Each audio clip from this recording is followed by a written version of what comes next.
नमस्कार साथियों। आज हम बात करेंगे बिल, एक्ट एंड ऑर्डिनेंस अर्थात विधेयक, अधिनियम और अध्यादेश। कुछ शब्दावलियां हैं, इनमें क्या अंतर होता है इसकी हम बात करेंगे।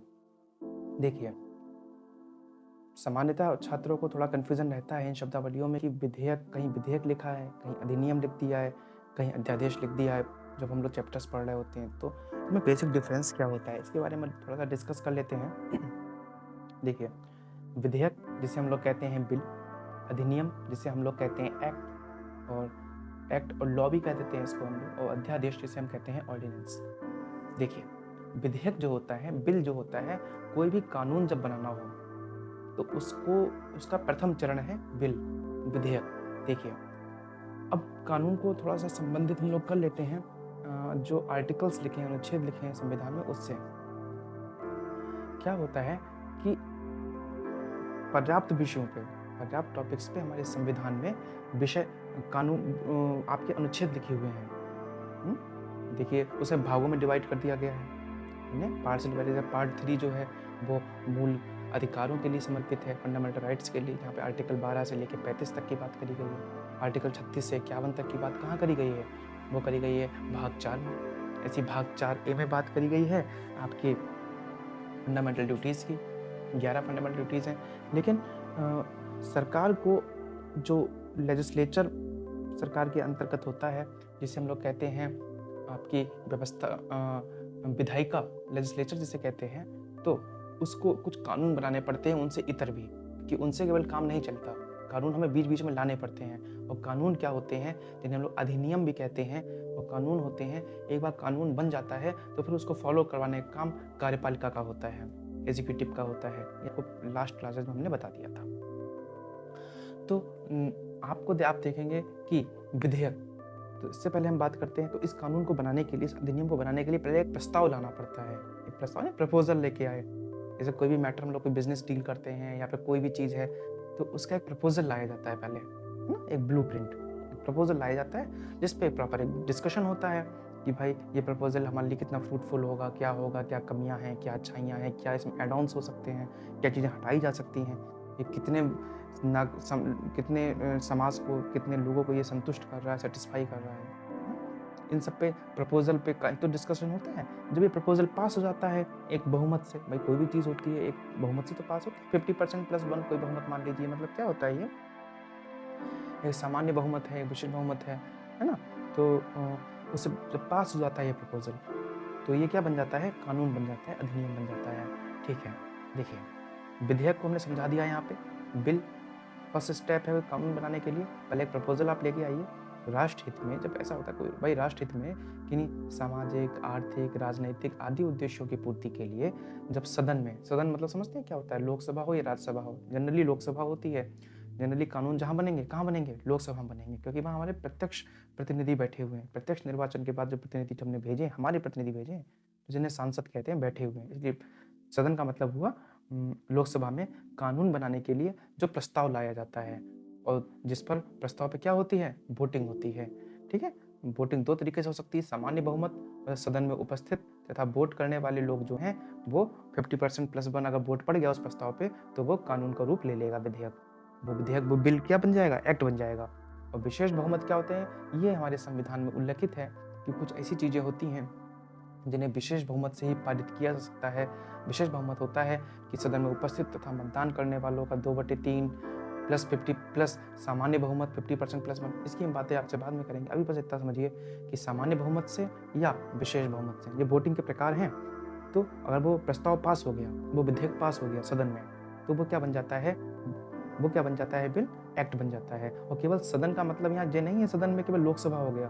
अगर लोकसभा में लाया गया है प्रस्ताव, तो लोकसभा में तो पास होगा, पास कराना ही कराना पड़ेगा आपको, वहाँ जो बैठे हुए सदस्य हैं, सांसद हैं। उसके बाद तो राज्यसभा से ही पास कराना होगा, है ना? ऐसी राज्यसभा में लाया गया है अगर पहले, जैसे उच्च सदन कहते हैं, तो कहाँ पास कराना होगा? उसके बाद लोकसभा में पास कराना होगा। और जब दोनों सदनों में पास हो गया ये बिल, ये विधेयक अगर दोनों सदनों में पास हो गया, तो कहाँ चला जाएगा? राष्ट्रपति के पास। राष्ट्रपति की अंतिम मोहर लग गई, तब ये बन जाता है कानून। इसलिए हमने एक एरो लगा के लिखा, हमेशा जरूरी नहीं कि कोई भी विधेयक, कोई भी बिल कानून ही बन जाए। अगर पास होगा तभी तो कानून बनेगा। अर्थात प्रस्ताव जो है, प्रपोजल जो है, बहुमत से पास ना होने पर प्रस्ताव शून्य हो जाता है, विधेयक शून्य हो जाता है।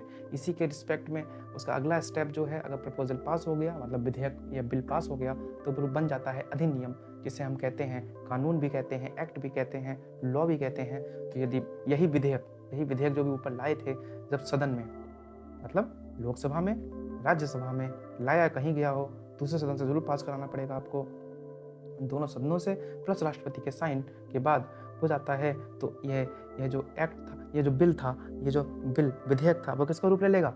अधिनियम, कानून का रूप ले लेगा। यही अधिनियम लागू होते हैं, अर्थात जो अधिनियम बन जाते हैं, जो बिल एक्ट बन जाते हैं, जो विधेयक अधिनियम बन जाते हैं, वही लागू होते हैं, वही जनता में अप्लाई होते हैं, ना कि विधेयक तो प्रपोजल था, प्रपोजल तो 1000 आते हैं, एक्सेप्ट एक ही करा जाता है ना। बच्चे समझदार है।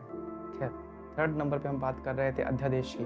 अध्यादेश, देखिए शब्द को तोड़ो, अध्यादेश, आधा आदेश, आदेश तो है, कानून की श्रेणी में रखा गया अध्यादेश को, तो कहीं ना कहीं होगा तो कानून ही, लेकिन आधा अधूरा कानून है अध्यादेश। इसे इंग्लिश में कहते हैं, आंग्ल भाषा में कहते हैं ऑर्डिनेंस। ऑर्डिनेंस मीन्स तब लाना पड़ता है। अब भाई सर, एक समस्या ये आ रही है, आपने कहा पहले विधेयक लाए, विधेयक पास हो गया तो क्या बन गया? अधिनियम बन गया, मतलब बिल लाए, बिल अगर पास हो गया तो बन गया एक्ट। लेकिन अब आप कह रहे हैं कि एक अध्यादेश भी होता है। अब जी क्या मतलब नई कंसेप्ट है? अरे नन्ही सी जान के आपके प्राण ले लोगे, क्या करो, क्या क्या पढ़ा दोगे मेरे भाई, बात समझो। अध्यादेश क्या है? हमेशा नहीं आएगा, तुम्हारे सर पे हमेशा नहीं पड़ेगा, ऐसा होता है। अभी हमने आपको लास्ट क्लासेस में बताया था, आप हमारी प्लेलिस्ट में जाके देखेंगे तो एक आपको वीडियो मिलेगी जिसमें हम जहाँ पे संसद के सत्र बताए थे, पार्लियामेंट सेशंस बताए थे, 3 बताए थे। बीएमडब्ल्यू समझ गए ना? BMW company. तो budget session, monsoon session, winter session. तो अगर ये तीनों ही सेशन नहीं है, एक्टिव नहीं चल रहे हैं, इस समय नहीं चल रहे भाई, हर संस्थान का अपना होता है ना, बजट सेशन इस टाइम से इस टाइम चलेगा, मानसून सेशन इस टाइम से इस टाइम चलेगा, और विंटर सेशन इस टाइम चलेगा। लेकिन ये सत्र नहीं चल रहे हैं, सेशंस नहीं चल रहे हैं, कहाँ में? सदन में, मतलब लोकसभा, राज्यसभा में, हमारी संसद में। तो लेकिन हमें कोई कानून बनाना है, बड़ा अनिवार्य है, तुरंत बनाना है। देश में आपातकाल आ गया है, देश में भाई आक्रमण हो गया है, या फिर जैसे आपने कृषि कानून देखे थे, एमएसपी को लेकर किसानों ने धरना दिया था, तो सरकार को अंधाधुंध बीच में आके एक अध्यादेश लाना पड़ा था। तो सत्र कोई नहीं चल रहा था उस टाइम। मिनिमम सपोर्ट प्राइस जो एमएसपी किसानों का हुआ था हरियाणा बॉर्डर पे, शंभू बॉर्डर और ये सब बॉर्डर थे, दिल्ली हरियाणा बॉर्डर पे इन्होंने खूब धरने दिए थे। सरकार और किसानों के बीच अच्छी खासी झड़प हुई थी। तो उसमें सरकार को बीच में सदन को खुलवा के, संसद को खुलवा के आपको लाना पड़ा था अध्यादेश, लाना पड़ा था ऑर्डिनेंस। देखिए यही चीज़ हमें बताई है कि जब संसद का कोई भी सत्र न चल रहा हो, है ना, और किसी विशिष्ट विषय पर कानून बनाना अनिवार्य हो गया हो, तो केंद्र में राष्ट्रपति, आर्टिकल 123 बताता है कि केंद्र में राष्ट्रपति वहाँ है, कॉन्स्टिट्यूशन में आर्टिकल 123, और आर्टिकल 213 प्रदेश में राज्यपाल की अनुमति के आधार पर कानूनों को बना दिया जाता है, और जिन्हें हम लोग अध्यादेश कहते हैं। कानून मतलब अधिनियम बना दिया जाता है, जिसे हम बिल्कुल कानून की जैसी शक्ति होती है, अध्यादेश कहीं तक वीक नहीं होता। जो भी उसकी वैलिडिटी है ना, उसमें तो पूरी कानून की तरह काम करता है। जैसे कानून है वैसे अध्यादेश है, लेकिन बस इनकी एक वो बात है, जो कि आधा आदेश है, आधा कानून है, तो इनकी वैलिडिटी लाइफ टाइम नहीं होती, इनकी वैलिडिटी होती है 6 माह। याद करिए, वैलिडिटी 6 माह ही क्यों? आर्टिकल 85 जो बताया था कि संसद के कितने सत्र होते हैं, और 2 सत्रों के बीच का गैप 6 माह से ऊपर हो ही नहीं सकता। मतलब एक साल में 2 सत्र तो करवाने पड़ेंगे। 6 माह मतलब पूरे वर्ष में कितने माह? 12 माह, और 6 माह से ऊपर गैप होगा नहीं। तो एक साल में कितने सत्र हो गए? 2 सत्र हो गए? 2 सत्र हो गए, नहीं हो गए? तो इनकी वैलिडिटी 6 माह होती है। अर्थात ऐसा क्यों 6 माह? समझ गए ना? कोई ना कोई सत्र फंसेगा इसके बाद। उस सत्र में, उस सेशन में, भले बजट सेशन हो, मानसून सेशन हो, विंटर सेशन हो, उस सत्र में आपको क्या करना है? जो आप अध्यादेश लाए थे उसको फटाफट पास करवाइए। जिस सदन में पेश किया वहां से पास कराइए, फिर दूसरे सदन से पास कराइए, राष्ट्रपति की मुहर फिर से लगवाइए, और उस अध्यादेश को क्या बनवा दीजिए? प्रॉपर अधिनियम। अब यहाँ पे बिल की जरूरत नहीं है, विधेयक की जरूरत नहीं है। यहाँ पे विधेयक का काम 6 माह के बाद कौन करेगा? अध्यादेश करेगा। अर्थात हमने लिखा है एरो बना के, यदि भविष्य के सदन के सत्र में इसको स्वीकृति नहीं मिल सकी, पास नहीं हुआ, तो ये आपका जो अध्यादेश, ऑर्डिनेंस आधा कानून था, जो पूरी तरह से कानून काम कर रहा था, स्वतः ही शून्य हो जाएगा। ठीक है, तो बिल हमने दिखाया था सजेस्टेड और प्रपोज्ड लॉ है। लॉ बनाने के लिए एक प्रपोजल है, सजेशन है, लेकिन वही बिल जब लॉ बन जाता है, एक्ट बन जाता है, तो जो बिल है वो पास हो गया है भैया लेजिस्लेटिव बॉडी, और लेजिस्लेटिव बॉडी का मतलब होता है विधायिका, और विधायिका में वे सभी लोग होते हैं जो विधान बनाते हैं, जो विधियाँ बनाते हैं, जो कानून बनाते हैं।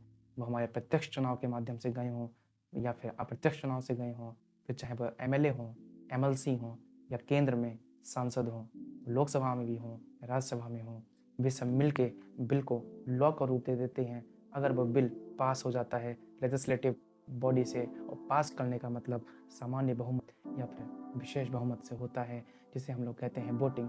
इस तरीके से हमने जाना विधेयक, अधिनियम और अध्यादेश होता क्या है अंतर। इस तरह की इंफॉर्मेटिव वीडियोस को जानने के लिए stay tuned, do like, share and subscribe.